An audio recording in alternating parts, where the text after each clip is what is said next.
Sa pagkakaisa, pagkapantay-pantay at pagkamit ng hustisya, sumentro ang naging mensahe ni Pangulong Bongbong Marcos sa paggunita ng Araw ng Kalayaan ngayong taon. Ako si Tristan Odalo, nag-uulat para sa Newswatch Plus. Pasadahan natin ang naging highlights ng Independence Day celebration na pinangunahan ni Pangulong Marcos dito sa Maynila. Alas 7 ng umaga nang mag-umpisa ang flag raising ceremony sa Luneta Park kasama ng Pangulo ang First Family. Sinundan nito ng isang wreath-laying event sa Rizal Monument. Dumiretso naman ang Pangulo sa Quirino Grandstand para sa kanyang Independence Day message kung saan binigyang diin niya ang kahalagahan ng pagkamit ng hustisya at paglaban sa mga dayuhan.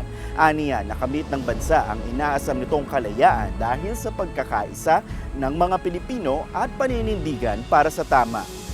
Ang ating kasaysayan ay nagturo sa atin na sa pagkakaisa lamang makakamit ang kasarililan.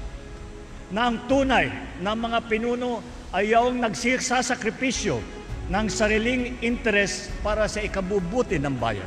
Sa kabila rin ng pinagdaraan ng hirap o mga pagsubok ng bansa, umapila rin ng Pangulo na huwag mapagod na mahalin ang Pilipinas. Huwag po tayong mapagod na mahalin, piliin at ipaglaban ang Pilipinas. Isa rin sa pumukaw ng atensyon sa isinagawang Independence Day celebration ay ang pagkikita ni Pangulong Marcos at Senate President Pro Tempore Wing Gatchalian sa kauna-unahang pagkakataon sa publiko. Matatanda ang si Gatchalian ang itinalagang Senate leader matapos ang ilang linggong bangayan at sidwaan pagdating sa liderato ng Senado. Sa opening speech ng Pangulo, tinawag niyang Senate President Pro Tempore si Gatchalian na umani ng ilang reaksyon mula sa kanilang mga taga-suporta. Senate President Pro Tem Sherwin Gatchalian, the Dean of the Diplomatic Corps, the Dean of the Diplomatic Corps and the Apostolic Nuncio to the Philippines. Sa entablado naman kasama ng Pangulo ang First Family, si House Speaker Bogie D, mga Cabinet Secretary, si Manila Mayor Isko Moreno, pati na ang member ng Diplomatic Corps.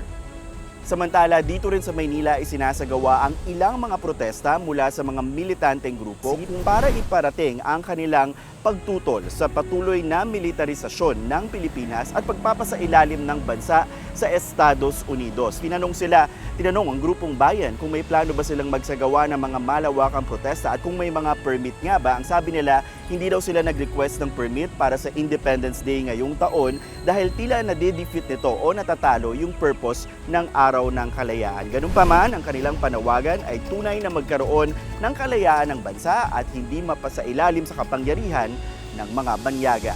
At yan muna ang latest mula rito sa Maynila.